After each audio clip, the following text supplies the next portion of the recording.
መጀመሪያ እዚህ ጋር የምታዩት በ ቡ ቢ ባ ቤ ብ ቦ።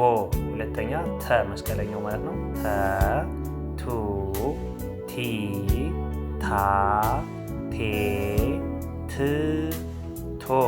ሶስተኛው ቸ ቹ ቺ ቻ ቼ ች ቾ።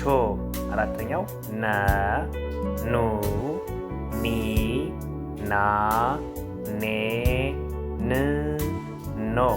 አምስተኛው ኘ ኙ ኚ ኛ ኜ ኚ ኞ። ስድስተኛው ከ ኩ ኪ ካ ኬ ክ ኮ።